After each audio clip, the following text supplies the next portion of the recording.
Sejam todos muito bem-vindos ao podcast da Saúde Integral da Mulher. Sim, meu nome é Luiz Flávio Cordeiro Fernandes.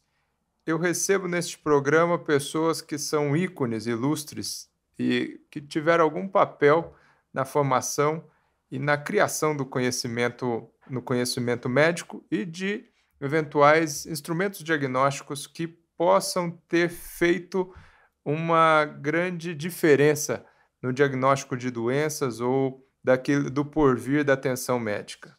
E o primeiro tema que escolhemos, pois acredito ser uma das questões que mais impactam negativamente na vida da mulher, principalmente daquela mulher que se encontra na sua fase mais produtiva, ou na fase reprodutiva, é a endometriose.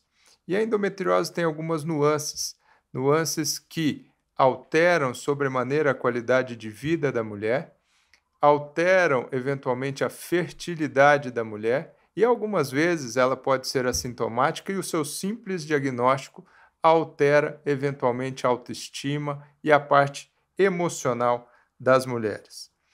Assim sendo, é muito importante realizar o diagnóstico correto e, ao invés de amedrontar-se deste diagnóstico, conhecê-lo o mais precoce possível para poder contornar aquelas dificuldades que a doença em si pode apresentar.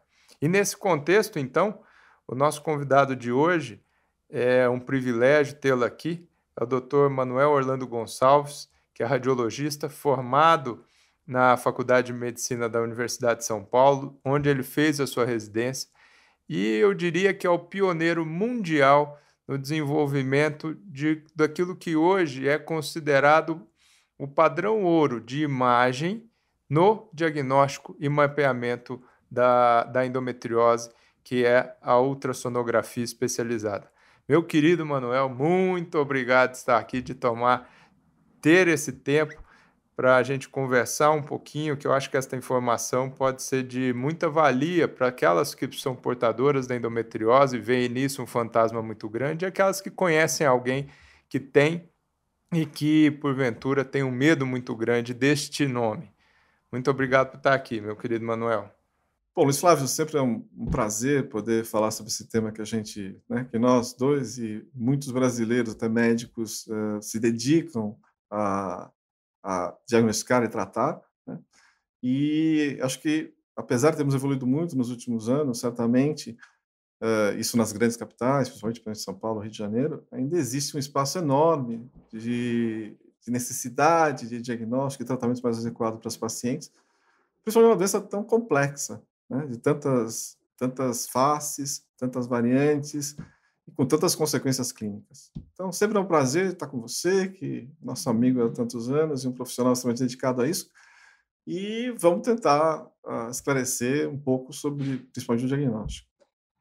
Eu vou tentar inicialmente já começar puxando um pouquinho lá de trás da história. Eu me recordo na época em que era residente, assim, endometriose para nós residentes na época era um enigma ainda maior do que é hoje. E sempre se procurava formas diferentes de diagnóstico, exames laboratoriais, tentando procurar alguma imagem que nos permitisse fazer uma cirurgia ou falar para aquela mulher que tinha endometriose. E muitas vezes, é muito vivo isso na minha cabeça, a realização de uma cirurgia que servia simplesmente como um diagnóstico. E uma cirurgia que a gente não pode menosprezar riscos. E vivendo um pouquinho nessa linha do tempo, de repente começou a entrar o ultrassom. Um ultrassom que todo mundo falava ultrassom com preparo. Então, ultrassom com preparo seria o diagnóstico da endometriose. E conhecendo você, sei que essa ideia veio de você, que você, de alguma forma, conseguiu vislumbrar que aquela ferramenta seria importante, conseguiria enxergar o que a gente tentava enxergar nas videolaparoscopias. Conta um pouquinho, como é que você, um belo dia lá fazendo ultrassom, pensou, falou: "Opa, eu acho que eu consigo ver isso", e como que foi um pouquinho essa história? Isso começou, na verdade, eu sou um radiologista, especializado em abdômen, então faço todos os métodos diagnósticos, muito mais ultrassonografia, mais tomografia, ressonância. E até os anos 2000, nós, né, e o mundo inteiro, basicamente, conseguiam fazer diagnóstico quando faziam do endometrioma, da endometriose de ovário, cisto por endometriose de ovário. Feito por ultrassonografia ou a ressonância, que estava também nos primeiros passos. Ah, então, o que a gente acabou, depois de algum tempo, como eu fazia muito exame para intestino, para estadiamento de de reto, para doenças inflamatórias intestinais, Crohn, eu comecei a ver vários casos de endometriose intestinal. E aí eu falei, bom, dá para ver. Aí eu peguei, fui buscar no PubMed, na literatura, e ver o que está escrito sobre isso até hoje. Aí, qual a minha surpresa, quando praticamente nada estava escrito sobre isso. Era sempre a mesma história. Você faz um ultrassom no máximo ver endometrioma, aí você faz se o paciente tem uma clínica importante, ou tem um desejo reprodutivo e não está conseguindo, vamos fazer uma videolaparoscopia diagnóstica, só para olhar, fazer uma biopsiazinha lá da endometriose, depois nós voltamos, depois se for necessário, e se for necessário, voltamos de novo, aquela história. Por quê? Porque o médico entrava às cegas. Então, o passo inicial disso foi pensar no diagnóstico da endometriose intestinal, que eu já sabia como fazer, eu já conhecia a doença. E conhecia todos os outros diagnósticos diferenciais, então para mim era fácil distinguir de um tumor ou de outras alterações inflamatórias. Aí, um dia, eu fui, eu sou das escolas clínicas de origem, aí falei com o chefe do setor de endometriose das escolas clínicas, o professor Maurício Abrão, eu nem o conhecia pessoalmente, mas fui falar com ele e falei, olha, eu vejo muita endometriose intestinal, isso não está descrito ainda, e eu acho que dá para fazer muito mais do que está escrito. E aí o Maurício imediatamente aceitou que a ideia, pô, vamos montar um protocolo, vamos fazer exames de algumas pacientes que têm suspeito ou têm endometriose conhecida de alguma forma, e vamos depois, que é o método científico, depois comparar os resultados cirúrgicos com os seus ultrassons. E em relação ao intestino, que apesar de as pessoas acharem que é uma área difícil da endometriose, é uma das mais fáceis, o intestino no sentido de reto e sigmoide. Logo, a gente teve uma eficiência, uma acurácia extremamente alta, 95%, alguma coisa do tipo, que é extremamente alto para qualquer tipo de método diagnóstico. Então, aí eu fui aprendendo com os retornos cirúrgicos. Nós tínhamos a descrição cirúrgica, eu olhava para encontrar, procurar nos lugares que eram mais comuns, e aí comparava os relatórios. E o grupo me dava o retorno da cirurgia, está errado, está certo, e nós estamos evoluindo. Isso nós estamos falando de 2002, 2001, 2002. 19 anos atrás. 19 anos atrás. Então, eu sempre falo aos pacientes sobre isso, que eu faço isso há 19 anos e provavelmente ninguém fez mais exame no mundo, não fez mais exame de endometriose no mundo do que eu.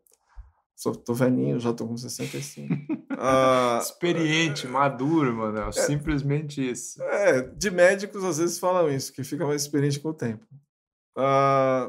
Então, depois foi evoluindo, porque no começo a gente não via várias lesões pequenas. Depois nós evoluímos para fazer o diagnóstico da fossa ilíaca direita, apêndice, ilho. Começamos a ver que tinha muitos pacientes com essas lesões também. Ou seja, fomos aprendendo. E apesar de todos esses 19 anos, como eu falei, várias vezes eu falo para as nossas pacientes que, apesar disso, todo dia eu tenho dúvidas.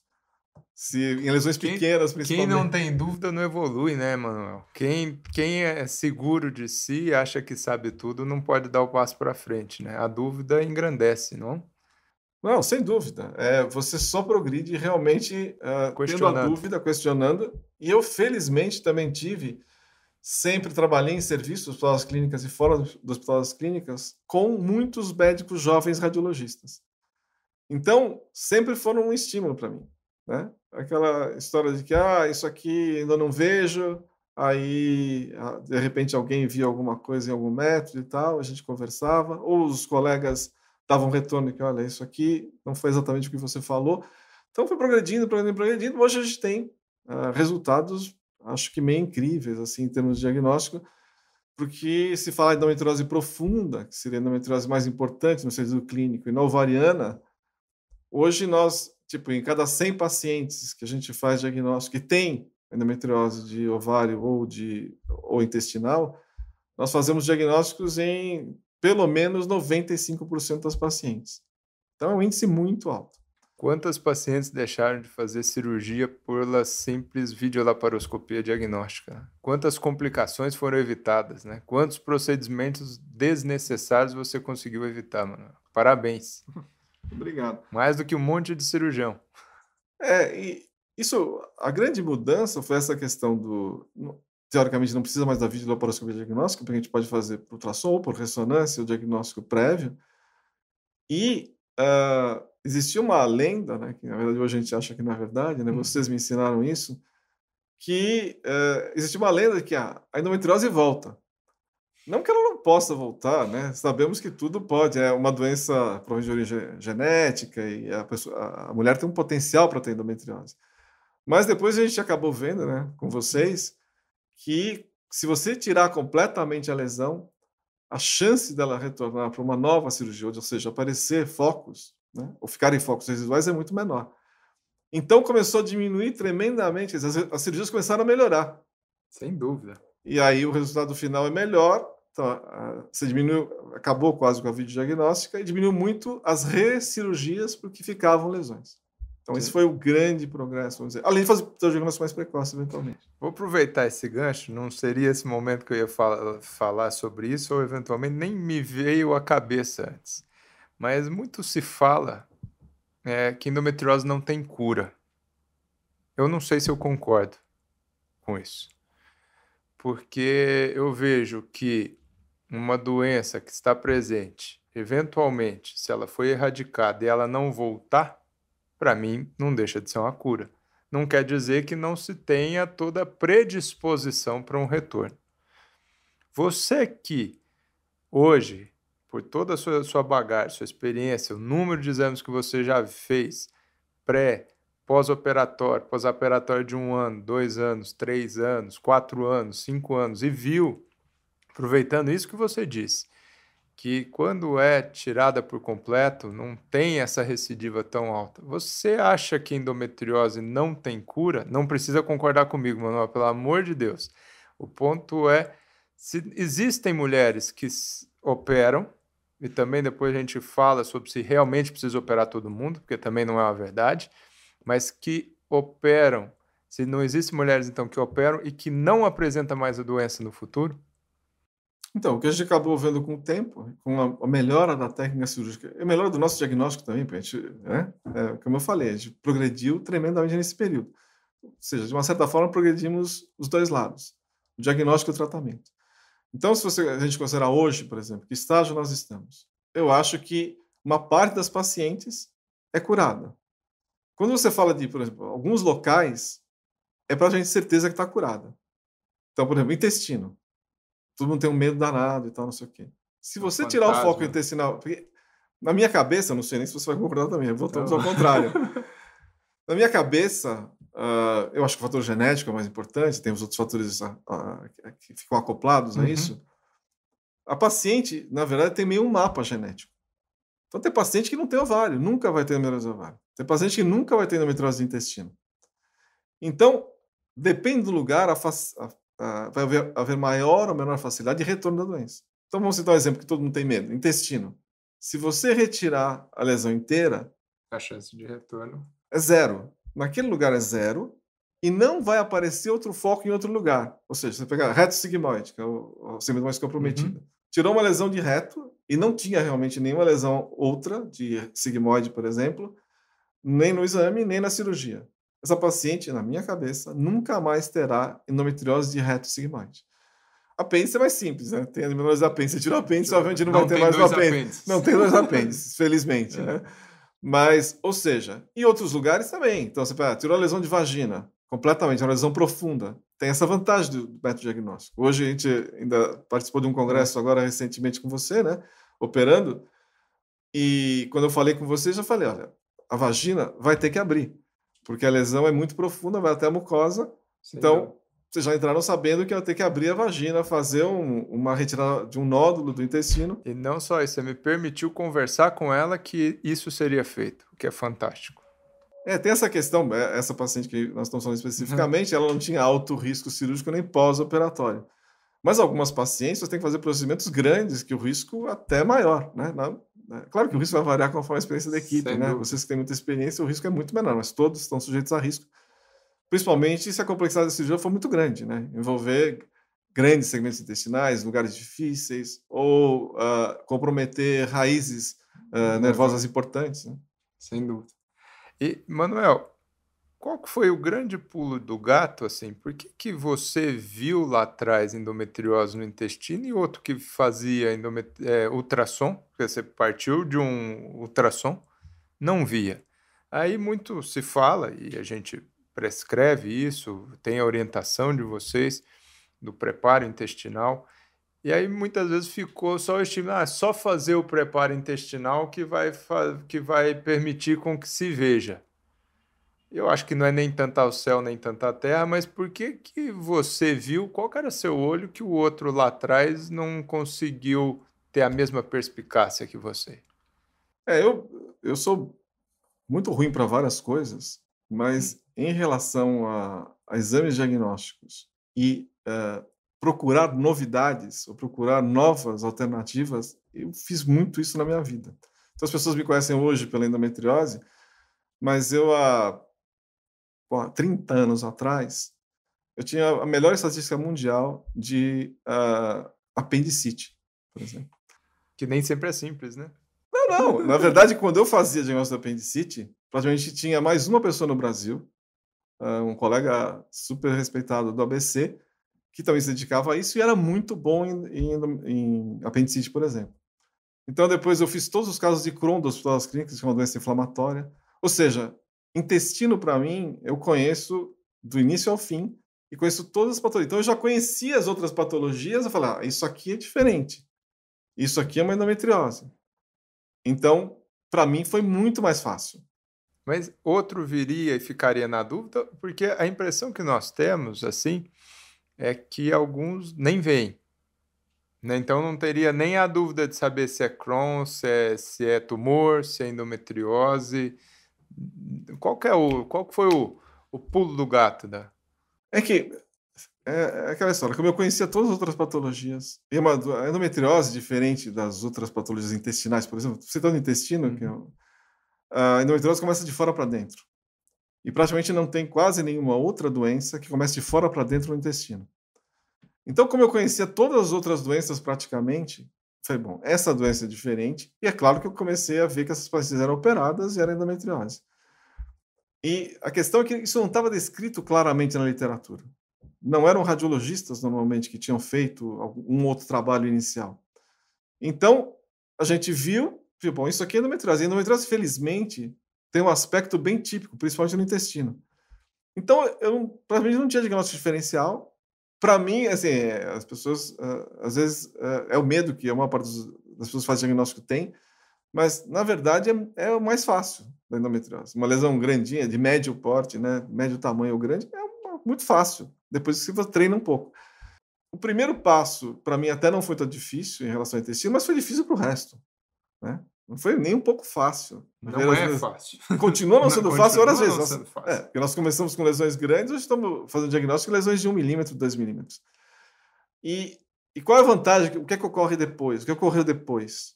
Durante muito tempo eu fiquei sozinho fazendo, não tinha ninguém, só uma outra pessoa que trabalhava comigo começou a ver. E, inclusive, os ginecologistas tinham muita dúvida em relação a isso. Eu lembro de uma pergunta, lembro até do colega que me perguntou isso num congresso, mas como? Você está me dizendo que você vê melhor que eu quando eu faço uma vídeo? Sim. Então, para nós, isso é hoje óbvio. A resposta consegue dar essa resposta científica. A resposta é óbvia para nós hoje. Naquela época, muitos concordavam com ele. Eu falei, eu prefiro fazer um vídeo e tal. Então, o que aconteceu? Radiologistas, ou ginecologistas que fazem imagem, aprenderam o diagnóstico a partir do que a gente fez, em boa parte, Tem um autor francês chamado Bazot, que publicou algumas coisas muito interessantes no começo, também muito bom. Então, tinha uma outra pessoa no mundo que começou a publicar também. E aí, quando as pessoas começaram a ler, falaram, bom, isso aqui é endometriose, né? Então, quem se interessou, mesmo até não conhecendo outras patologias, a gente já disse para eles, olha, isso aqui, com esse aspecto, vindo de fora para dentro, escuro, não sei o que, no ultrassom, isso é endometriose? E as pessoas começaram a se dispor a olhar, aí começou a aparecer várias pessoas que começaram a fazer o diagnóstico. Um dos grandes problemas é que, infelizmente, isso ocorre em todas as áreas, né? Na área de radiologia, na área de gineco, neuro, qualquer coisa que você imaginar. Tem as pessoas que estão contentes com o beabá, de fazer uma medicina de médio padrão, às vezes sabemos que nem de bom padrão. E tem outras pessoas que, em todas as áreas, procuram sempre uma melhora do diagnóstico, do tratamento e tal. Então, nós fazemos parte desse grupo de pessoas que estão sempre procurando melhorar. Nem sempre contentes, né? Sempre... Praticamente nunca contentes, né? Isso é um problema, mas pelo menos instiga. Mas é a forma de você se estimular em relação a isso. Então, acho que o que aconteceu no começo é um problema ainda, é essa questão de as pessoas não se interessarem mesmo. Não, isso é muito difícil. Ou então, isso não vai, por exemplo, ter um resultado financeiro bom. Né? Temos que considerar que tudo envolve também a pessoa tem que sobreviver. Sem dúvida. Se ela acha que tem que não posso, a endometriose me custa muito tempo, então eu vou ter que viver de fazer ultrassom de abdômen a vida inteira. Tá certo, eu acho que cada um tem as suas necessidades. Prioridades. Eu tinha oportunidade de fazer isso, porque participava da escola, sempre trabalhei em grandes laboratórios, então eu tive facilidades. Não dá para negar que eu tive facilidades. Mas, só para encerrar essa parte, nesse mesmo congresso estava o Scott Young, que mora no Texas, trabalha na Mayo Clinic, ficou conosco aqui uma semana, 2. E algumas vezes, né? Junto com o professor Maurício, sempre. Esteve aqui algumas vezes. E ele voltou para os Estados Unidos e montou um protocolo que se adequasse a ele, porque lá o técnico é que faz uma parte do exame, ele faz a outra e tal. Ele também não queria fazer, ele é uma pessoa muito interessada no coisa, mas ele também não queria fazer. Eu faço biópsia, eu faço outras coisas, vou gastar muito meu tempo com isso. Então, até ele, por exemplo, ganhar gosto, falar, não, isso realmente vale a pena para o paciente, vale a pena para mim, vale a pena para o hospital, porque exige dedicação. Está muito mais fácil porque nós já fizemos o caminho. Agora, você não aprende do dia para a noite. De forma alguma. Eu me recordo também uma vez que nós estávamos em Barretos, num curso de endometriose, um curso extremamente pesado no sentido de densidade de informação e da qualidade das pessoas que ali se encontravam. E muitos colegas de fora do Brasil, pessoas extremamente reconhecidas dentro da endometriose, com um ceticismo muito grande, dizendo assim, não, mas não vale, porque esse ultrassom é um ultrassom clínico, você não consegue ver o que você vê, é porque você conversa com a mulher, você tira história, você não vai adiantar nada para a cirurgia, porque a cirurgia, o que é o grande definidor do tratamento, é a cirurgia em si. E o toque antes, né? Exato, você está sendo médico da paciente. Como que foi quebrar, escutar, você passando tudo isso? Eu lembro exatamente da reação no foi dia. Leve minha reação, bem leve. Isso aqui eu entendo e ponto. Qual que é a sua opinião? Por que essas pessoas não olham um pouco diferente para isso? Assim? Não dê pessoas com excelentes pessoas de estarmos juntos, não é embate pessoal. Nada pessoal. Que ainda hoje existe resistência. Ainda hoje, se fugir de um núcleo, se a gente parar para pensar, de um núcleo de médicos que entendem ou que focam na doença, ainda tem ceticismos, ou mesmo de outras especialidades menos da área médica. O que você vê? Por que tem tanto ceticismo nesse sentido? É que, na verdade, o ser humano, basicamente, é São Tomé. Então, se alguém te fala alguma coisa que você não está na sua cultura básica e para você não parece muito lógico, ainda mais uma pessoa, quando nós falamos de pessoas muito inteligentes, que fazem trabalhos próprios super bons, sabemos como é médico e como é um médico de sucesso, né? A dificuldade dele aceitar que uma coisa é diferente do que ele pensa é muito difícil. Então, a melhor forma seria tipo, ó, então tá bom, ele pagando a passagem, né? Ele vem até o Brasil, vem aqui e vê a gente fazendo exame, vê as cirurgias, vê a programação. Se ele vir isso durante uma semana, ele vai logo entender. Se não entender, vai ser uma questão de burros eles não são. Às vezes as pessoas defendem posições simplesmente porque é uma posição científica política. Não dá o Até braço eles, nem eles torcido. acreditam, não dá o braço a torcer, às vezes nem eles acreditam. Tanto que uma discussão que é grande, a gente estava falando do exame de ultrassom, e ele desde o início é com preparo intestinal, né? Uhum. Por que preparo intestinal? Porque se você tiver conteúdo no intestino, vai ter ar, ou resíduo mesmo, isso bloqueia a onda de ultrassom. Então eu vou ter algumas áreas cegas. Então, para que eu vou ter uma área cega? Vou fazer sem áreas cegas, né? Eu preciso de um diagnóstico preciso. Até hoje, essa é uma discussão na literatura que, na verdade, é o seguinte: a gente escreve um artigo de um jeito, aí, de repente, vem um grupo importante que repete, que fala que nós fazemos sem preparo. Mas isso vem mudando. Quer dizer, há 5, 10 anos atrás, eles falavam, você está errado. Agora, mesmo nos artigos deles, eles escrevem, existe um grupo que faz situação com preparo. E hoje, todos os grupos de fora do Brasil que tiveram contato conosco fazem com preparo. Então, vários grupos australianos que se interessaram muito, grupos espanhóis, grupos o americano, o Scott, por exemplo. Então, quem viu acontecer, quem viu o milagre, acredita. No santo, né? Acredita no santo e acredita que eu posso repetir esse milagre. Essa é a grande vantagem. É uma metodologia reproduzível, né? É fácil ensinar? Não é tão difícil. Não é tão difícil. Quando você sabe o caminho e você tem uma pessoa inteligente que já tem experiência com o método, claro que vai variar essa curva de aprendizado, mas não é tão difícil. Para você ter uma ideia, tem um trabalho, por exemplo, só para citar como exemplo, que fala exatamente sobre endometriose intestinal. E aí, é de uma pessoa super séria, vou repetir o Bazou, porque é uma pessoa que realmente faz as coisas, ele faz trabalhos bem sérios. Aí ele chegou à conclusão de que se um radiologista ou alguém que tem experiência com ultrassom não faça intestino, acompanhar 40 a 100 exames, olhando primeiramente os exames, depois sendo acompanhado quando faz o exame, sendo corrigido quando necessário. A partir daí, essa pessoa vai ter um índice de acurácia cerca de 90%, 85%, 90% do que o treinador dele tem. Tendo o treinador como parâmetro. O parâmetro. Não a cirurgia.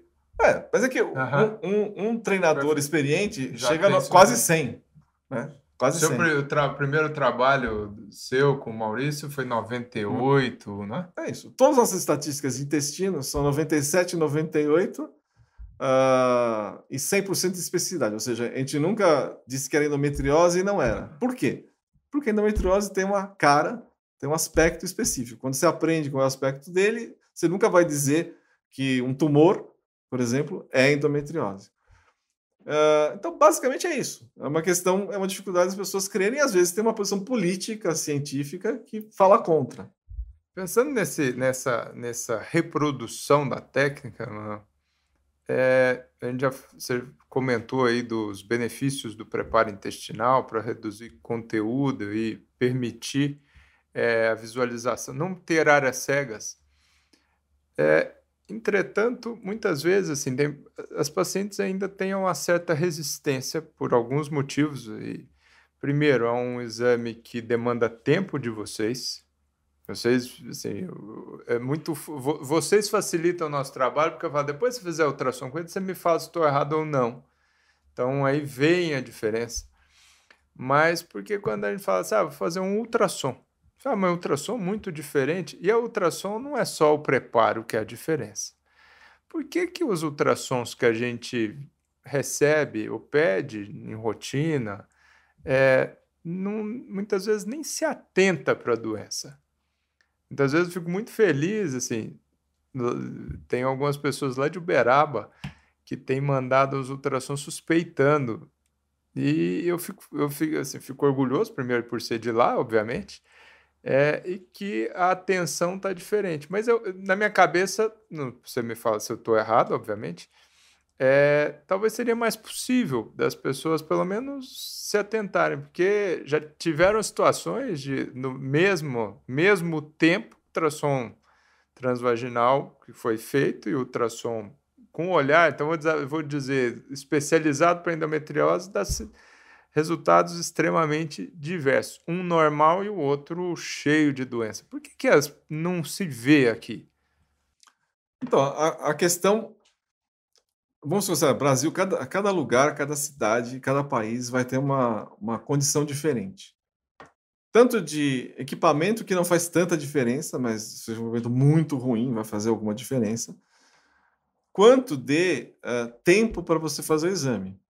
Porque voltamos, é muito chato falar em custo. Mas é necessário, até para que entendam, né, o que é o valor do custo. Então, é sempre chato falar, né? Mas sempre fala, quando você está falando de medicina, mas tem um custo. A medicina é muito cara, né, realmente.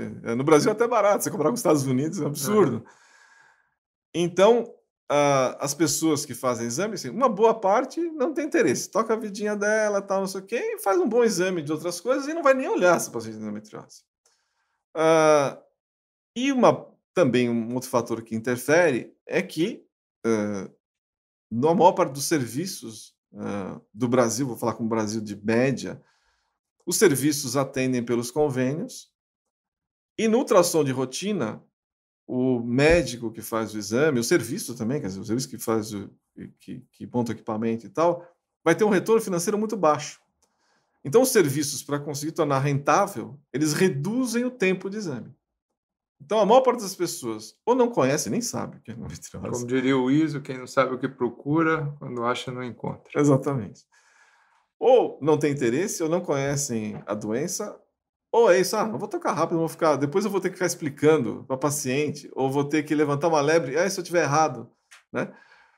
Então, mas, como você falou, felizmente, começam a aparecer pessoas interessadas.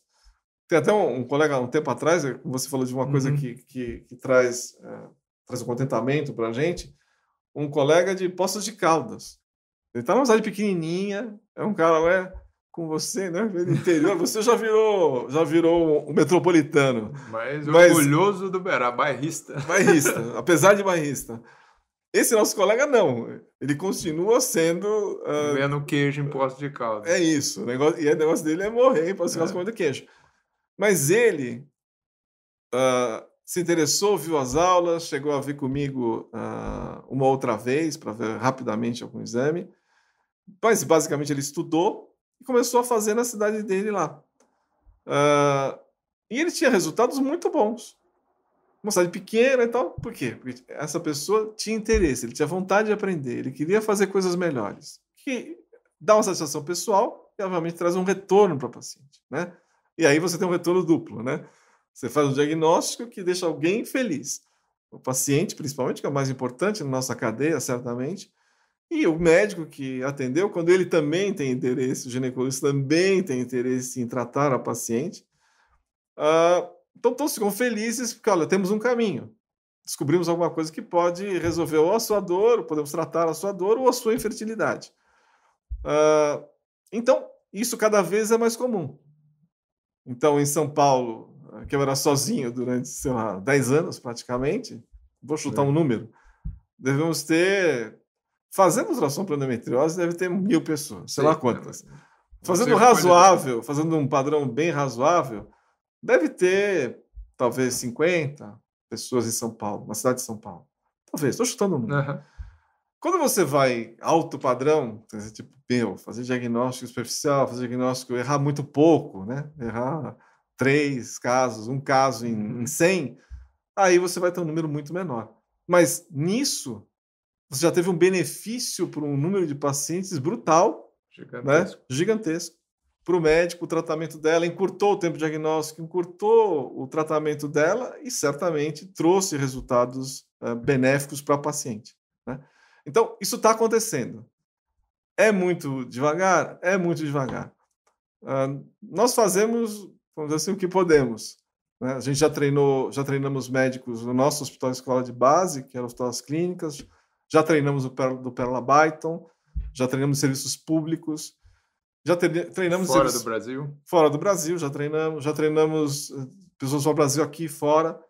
Então, fazemos o que podemos, temos uma equipe extremamente didática e disposta, não sou só eu hoje em dia, né? Temos uma equipe que faz os diagnósticos, tanto para o ultrassom quanto para o ressonância. A gente não falou sobre a ressonância ainda, mas é um método fantástico também. Então, isso está evoluindo, mais devagar do que a gente gostaria. Mas uma coisa que acho que pode satisfazer a nós dois e a todo mundo que trabalha nessa área, não tem no mundo tantos profissionais interessados em alto nível igual ao Brasil, em endometriose. E Uberaba, então, aí nem se fala. Uberaba está plantando ainda.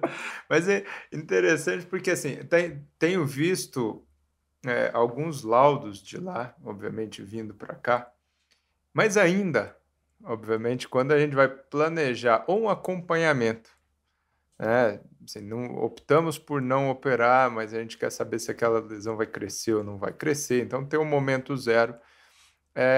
Eu ainda insisto que façam com vocês aqui.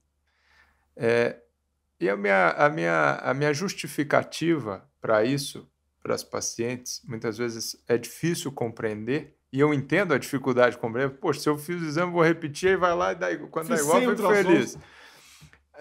Eu falo o seguinte, a grande diferença, que para a pessoa saber se está certo ou não, uma coisa é achar que é ter o feedback se todos aqueles outros que foram feitos eram endometriose, como você teve no começo, e tem hoje com o Maurício, agora com todos nós, mas assim, no começo no desenvolvimento da técnica, né, saber que aquilo é aquilo, e que ainda fora de São Paulo, pelas características de São Paulo, essa pessoa que faz endometriose não faz só endometriose.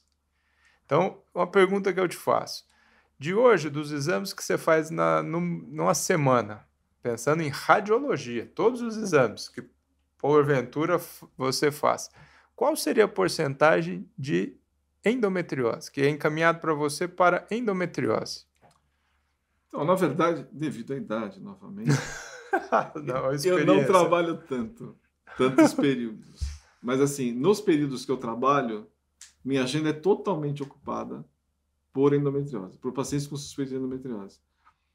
Eventualmente eu faço... Hoje em dia eu só atendo pacientes que são dirigidos para mim. Eu trabalho numa grande estrutura laboratorial, mas eu só atendo pacientes que pedem para fazer exame comigo. Então eu faço, às vezes, outros exames, abdômen, tireoide e tal. Minha primeira super especialidade foi tireoide, por exemplo, ninguém sabe. Mas... Eu não sabia. Você não sabia, por exemplo. Então, o tempo é totalmente ocupado por isso. É como você, por exemplo, que tem muita paciente com endometriose, nossa amostra está um pouco viciada. Nós sabemos a estatística mundial, né? A gente conhece pela literatura.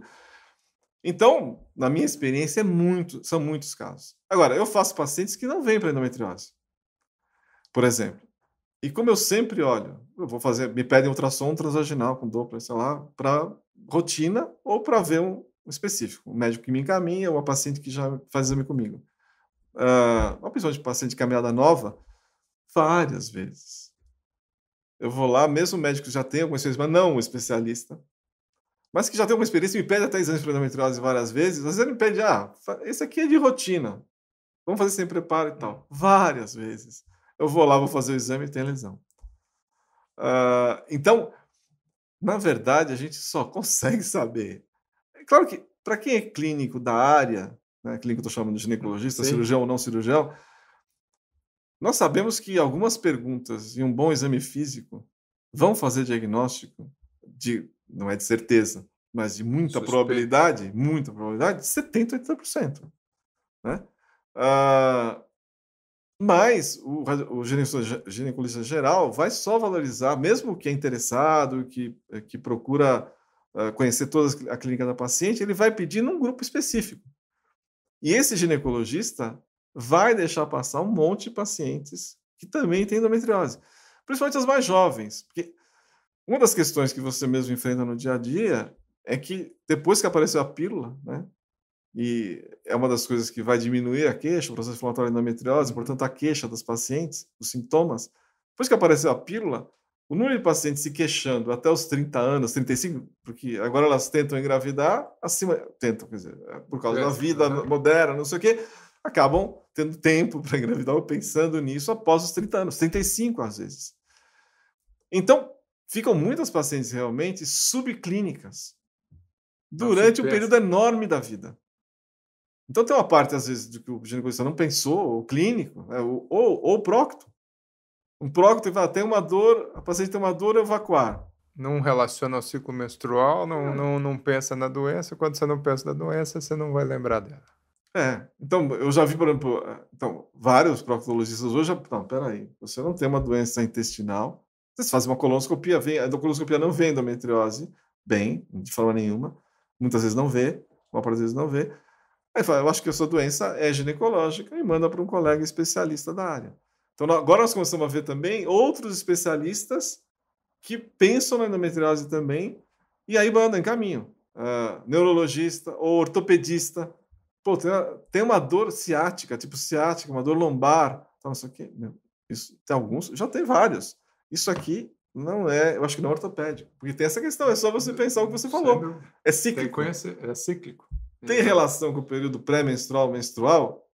Vamos dizer assim, de forma geral, não sei se você concorda. Você concorda? Total, pensa na doença. Qualquer mulher em idade reprodutiva que tem uma dor, uma queixa relacionada com o período menstrual ou pré-menstrual, você tem pelo menos começar a pensar na endometriose, mesmo que você depois chegar lá, acho que não é. Tem situações, recentemente, eu sei que um exame que eu solicitei, que eu tinha certeza que ia achar alguma coisa, que se fosse peritoneal, superficial. E aparentemente não tem, mas tem que pensar. Tem que pensar. Até a título de orientação, né, Manuel? Porque muitas vezes, infelizmente, a endometriose tem um estigma muito grande, né? Dor, infertilidade, muitas vezes foge-se do diagnóstico. Eu costumo dizer, eu acho que é uma coisa importantíssima, assim, o pensar na doença permite a gente controlá-la. Porque, por exemplo, um adolescente que faz um exame, tem cólica, né? Graças a Deus está se caindo aquela mística que cólica é normal, está se caindo isso, então vai querer investigar. E descobre-se lesões suspeitas. Graças a Deus também, que normalmente no adolescente é uma endometriose superficial. Começando. Mas aquilo cria assim, um grande alarme. E agora? Minha filha não vai engravidar, vai ter dor, como é que vai ser? E algumas negam, algumas mães negam, não quer entender que aquilo é possível, e eu costumo dizer o contrário, que assim, poxa, óbvio que a gente não quer ter nada, a gente quer passar a vida assim, nasceu, não ter um resfriado, não quebrar uma perna, não ter nenhum machucado e morrer de velho, não sei como. Mas, infelizmente, tem-se os obstáculos da vida. E esse é um deles, mas o diagnóstico precoce nos permite controlar. Nos permite você, que consegue agora, depois vai me dizer a respeito disso, vendo lesões cada vez menores, e a gente tem que acabar com o que não é para ver lesão menor, para operar mais, não, é simplesmente para a gente saber o momento zero e conseguir acompanhar isso. Instituir um tratamento, um controle hormonal, qualquer coisa, fazer ao longo do tempo para saber entender a endometriose daquela menina, que eventualmente, se precisar de uma cirurgia, não precisar fazer aquelas cirurgias gigantescas, reto-sigmoidectomia, evitar lesões funcionais, como quando tem acometimento nervoso. Então, acho que isso é uma coisa extremamente importante o que você está falando, porque nos permite acompanhar. E não tem acompanhamento melhor do que fazer um ultrassom. Faz que inicialmente a cada 6 meses, 4 meses, depois anual, sabendo se a doença está controlada. Não, o que você falou é perfeito. Inclusive, hoje nós temos as redes sociais, né? Nós estamos utilizando essa rede social, né? Que tem grandes benefícios, porque nos trazem muitas informações úteis, tanto para a área dos profissionais como para os leigos, vamos dizer assim, que são as pessoas estão especializadas na área. Mas, em compensação, além de ter informações, às vezes, pseudocientíficas, segundo lugar, se você... Eu no começo lia blogs, eventualmente lia blogs de endometriose, pacientes que tinham blogs relacionados com endometriose. Aí, a maior parte das vezes, infelizmente, ainda mais antigamente, os pacientes quase sempre eram tragédias, e a maior parte das vezes porque a paciente não foi encaminhada da forma adequada, tanto diagnóstico quanto tratamento. Então, por exemplo, apoiando o que você falou, você descobrindo mais precocemente, a doença é menor, é mais fácil de tratar, seja que forma for necessário, e nós podemos acompanhar isso hoje, que é uma grande vantagem.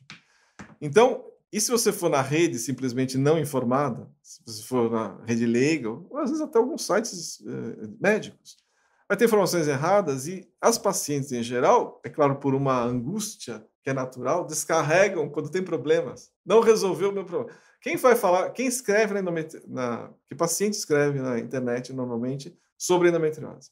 Aqui tem algum problema. Aqui habitualmente não deu certo. Ela não conseguiu engravidar, não foi bem tratada, continua com dor. Essa paciente vai escrever na internet muito frequentemente. Quem foi bem acaba provavelmente não escrevendo. Então, precisa tomar muito cuidado com a informação que se tem.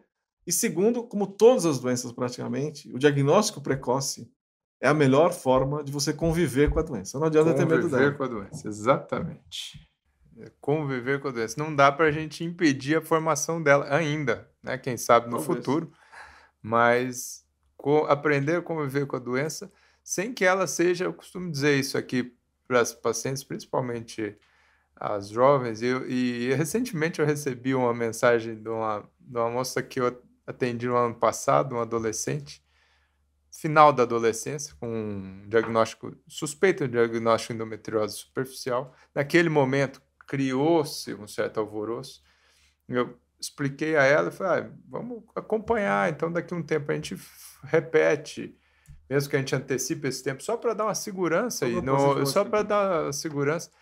E ela perdeu o timing do controle. Não foi nenhum problema, assim, tá dentro do timing, mas graças a Deus isso quer dizer que ela ficou tranquila. Porque como a doença tá ali, se a gente não operou, ela não vai sair, não vai sumir.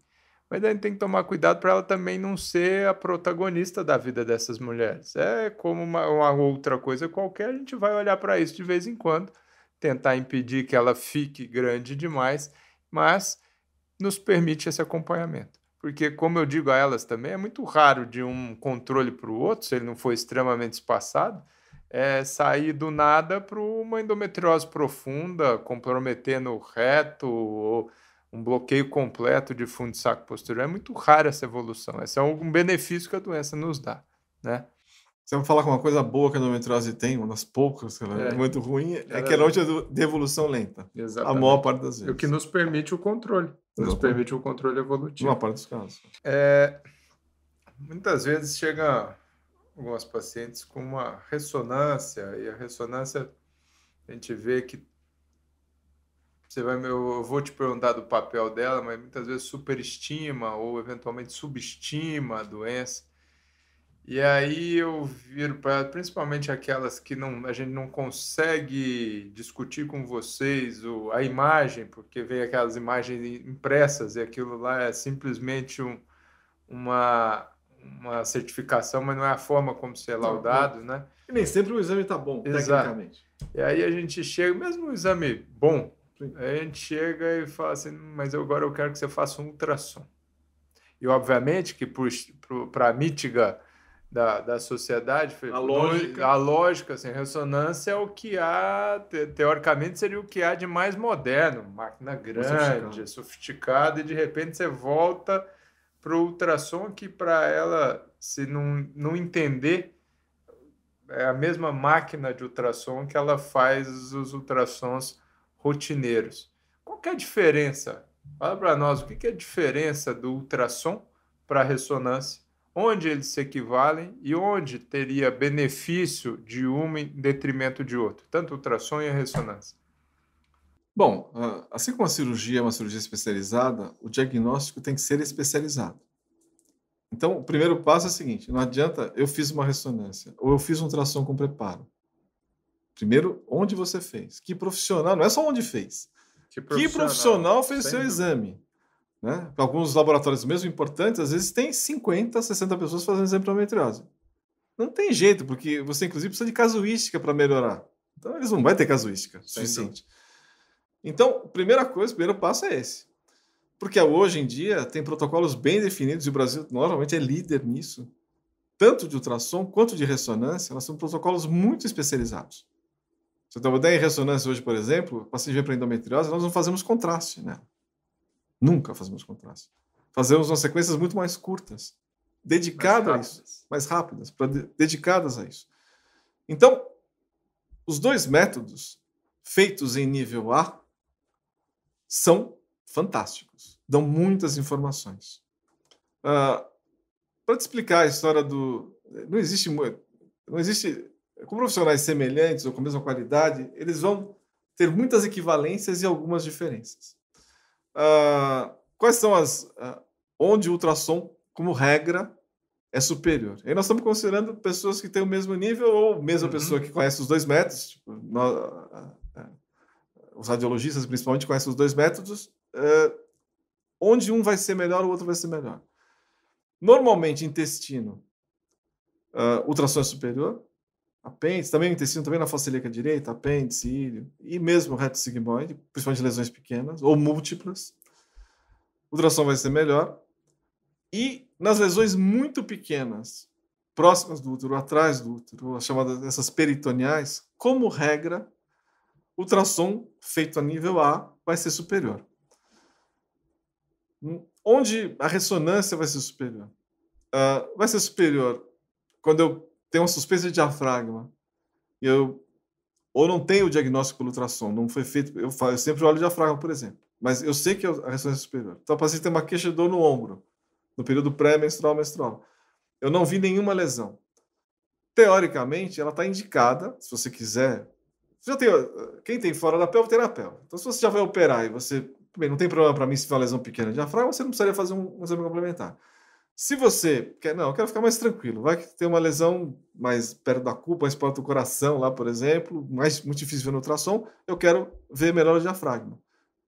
Ressonância magnética. Eu faço o exame e eu digo que, olha, tem uma lesão comprometendo o hipogástrico inferior, que é um nervo que fica do lado do útero, e tem também comprometimento de raízes, de raízes nervosas, já na região do quadril, já na região pubiana, quer dizer, extremamente profundas. A ressonância vai dar mais informações. Por que, como regra, a gente faz... Então, vamos fazer os dois em todo mundo.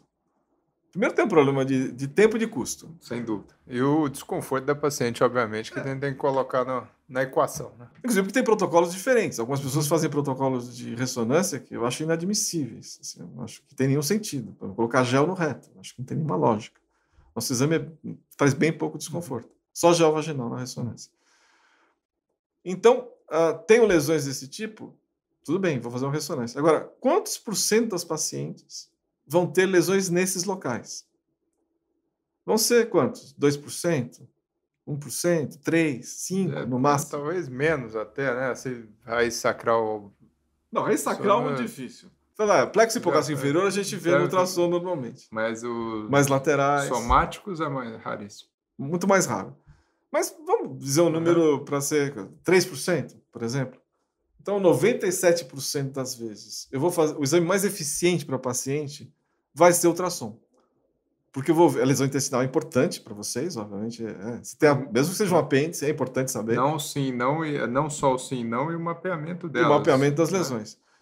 Então, nos lugares mais críticos e mais comuns, o ultrassom é superior. Então, em São Paulo, como nós temos de alto nível ultrassom e ressonância, a maior parte dos profissionais faz como você. A maior parte das vezes faz um ultrassom especializado. Se a partir daí gera uma dúvida, faz ressonância. Se a paciente tiver qualquer dificuldade em fazer ultrassom, por quê? Existe uma questão. Primeiro, você obviamente tem que encontrar um profissional adequado em qualquer dos dois exames. Né? Eu sempre falo para os pacientes, a ressonância não emite um boleto, um ticket que vem o laudo. Não é um robô. Não é um robô. Além de ter alguma limitação em algumas coisas em relação ao ultrassom, não vem também lá. Então precisa ser um protocolo especializado e alguém que saiba ler o exame. Então, às vezes, o que acontece? Existe uma limitação no ultrassom com preparo. Como eu marco um exame cada 40 minutos. Então, se você considerar que a maior parte dos exames é marcada em 10, eu estou ocupando 3 a 4 vezes o tempo que eu gastaria num tempo de um exame normal. Porque eu vou ver diafragma, vou ver rim, vou ver fossa ilíaca direita, apêndice, vou ver pelve completa. Então, isso é muito mais longo. Então, não são todos os convênios, aliás, poucos convênios, pagam um valor que seja suficiente para você pagar um profissional que tem especialização de, né, dezenas de anos e vai levar um tempo enorme para fazer o seu exame. Uma dedicação, um envolvimento, né? Enorme. Então, muitos convênios não aceitam pagar um valor que seja razoável para isso. Então, uma boa parte dos exames que nós fazemos são particulares. Então, tem um custo. Eu acho que é importante, se você puder fazer, porque, né, é um benefício que você vai ter muito grande. Mas aí, não posso, não sei o que, eu não quero fazer. Tá bom. Aí você faz uma ressonância num lugar especializado. Vai ter o preparo intestinal também, nós fazemos com preparo intestinal, não se faz gel retal, faz só gel vaginal. E vai ter um ótimo resultado também. Vai ter umas limitações em algumas áreas mais críticas. Talvez nas áreas que tenham uma maior prevalência de doença, pensando na escolha do método, se puder escolher um. Isso, por isso que eu acho assim, mesmo para quem faz, eu faço ressonância e ultrassom, outros profissionais fazem, o Leandro faz, outras pessoas fazem, né, do nosso grupo e de fora do nosso grupo. Todos que fazem ultrassom e ressonância, se você falar para ele, não, tá bom, essa paciente você tem só um método para fazer. Um tiro. Um tiro só. Ele vai escolher o quê? Ultrassom.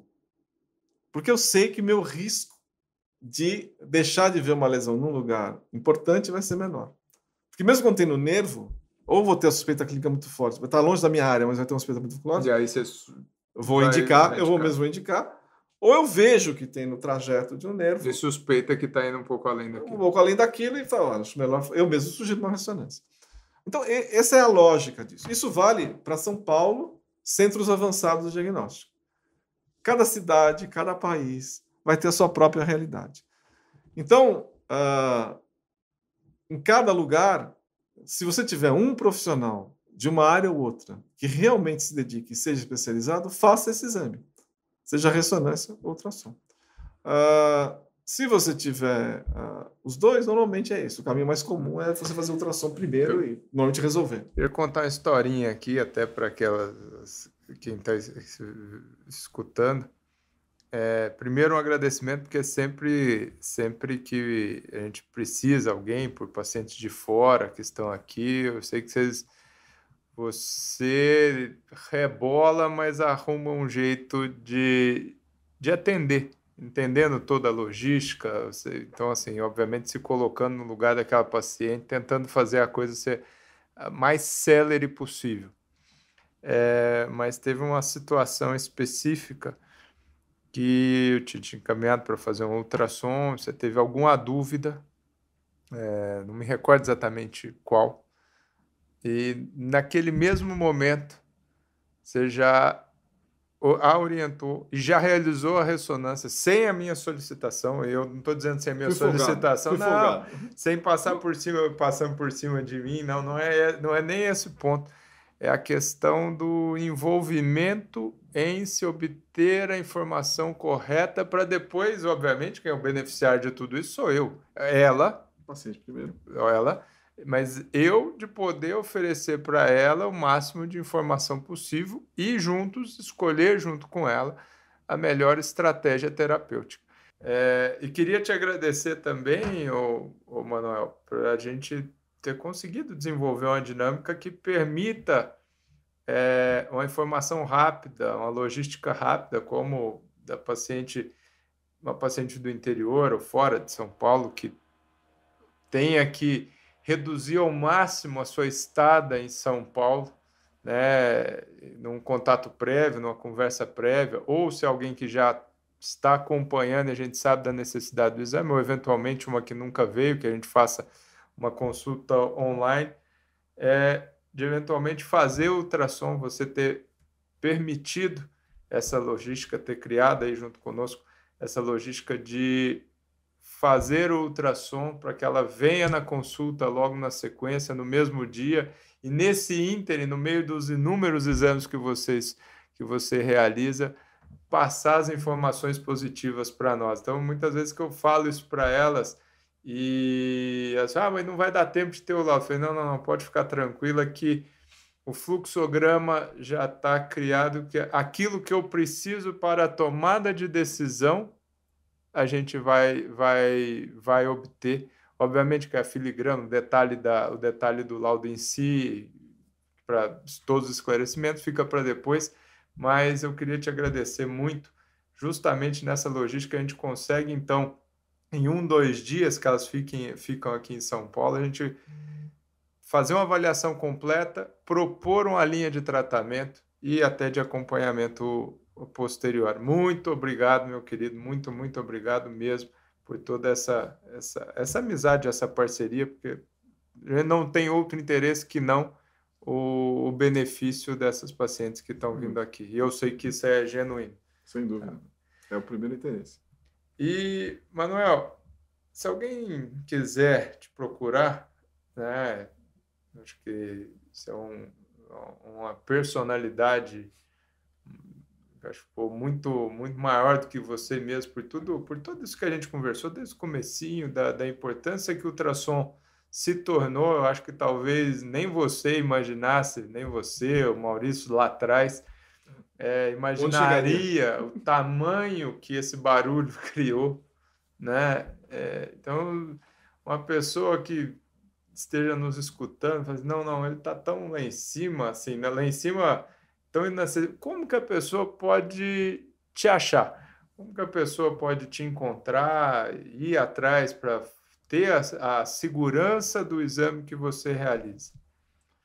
Bom, hoje em dia, como eu falei, eu acabo trabalhando numa estrutura específica, única, né? Hoje em dia eu trabalho no Alta Diagnósticos, que é uma estrutura que pertence ao DASA, onde nós temos tudo que há de mais sofisticado, porque quando chega no limite do diagnóstico, nós estamos falando de filigrana, da endometriose peritoneal e tal, aí eu dependo do equipamento.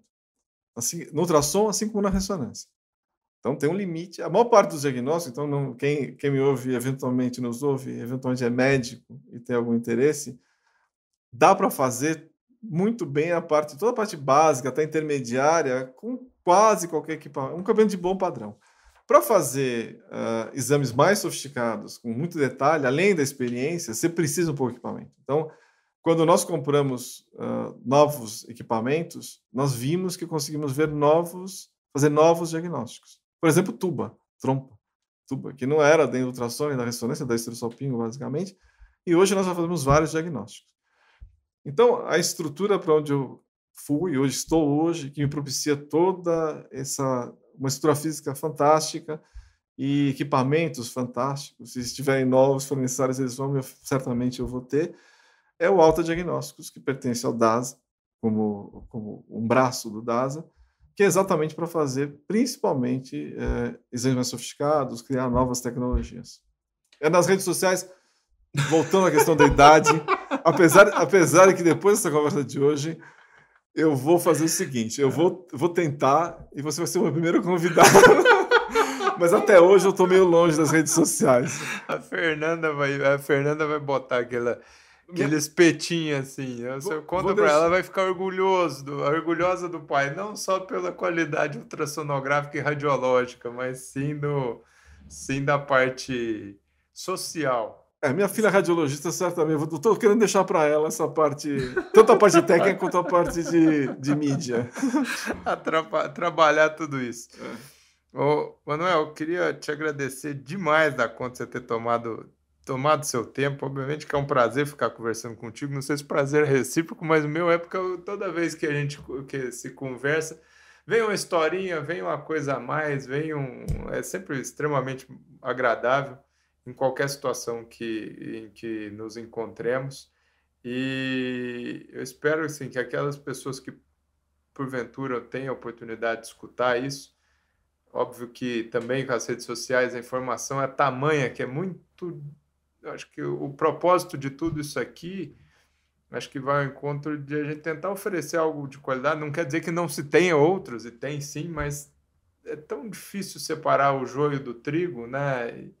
E que aquelas pessoas que tenham escutado isso, que tenham compreendido um pouquinho o âmago, como aquilo pode influenciá-la se ela é portadora disso, ou influenciar uma amiga que está pensando, sofrendo, deixando que o diagnóstico seja muito maior do que o problema em si, que eventualmente ela possa nos compartilhar, porque realmente assim é uma honra ter o privilégio de estar falando com você, que foi o cara que teve a primeira ideia, obviamente que teve toda uma estrutura, pessoas que acreditaram, visionários como o Maurício, para abraçar isso e ir atrás.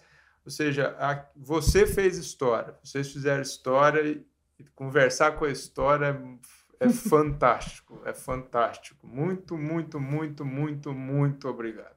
Bom, Luiz Flávio, primeiro, eu que agradeço a oportunidade, porque, como você mesmo falou, independente da nossa interação médica muito grande, nós temos uma interação pessoal, né? Felizmente, eu fiz muitos amigos nessa área, quer dizer, fiz novos amigos, né? Vários ginecologistas ou mesmo cardiologistas, outras pessoas que trabalham, que têm, se dedicam ao diagnóstico, ao tratamento, e você é uma das pessoas mais queridas para mim. Obrigado. Então, é um prazer enorme estar aqui por todos esses motivos pessoais e para tentar ajudar um pouco que as pessoas, as mulheres, os pacientes, as moças aí entendam um pouco mais quais são os caminhos para resolver as queixas, quando tem queixas importantes. Muito obrigado. Então, quem escutou aqui, ela teve a oportunidade de escutar a história, não a minha história, porque eu entrei no meio da história, mas você criou a história. Você vai fazer mais história ainda, que eu já tô encerrando, tô no the end. Você ainda tem muita coisa para colaborar, mas é um privilégio para quem escutar. Talvez muitas pessoas nunca escutaram essa história de como tudo isso começou, então... Eu acho que de cabo a rabo, meio desse jeito, um resumo, meio, né? Tá meio longo, eu falo muito, mas... Não, longo nada. Mas é um resumo bem interessante. Acho que a gente conseguiu dar uma ideia, talvez, para as pessoas da história e dos dias atuais, né? O que nós podemos fazer. Nunca dá para dar um passo para frente sem conhecer o passado. É importante. Muito obrigado, meu querido.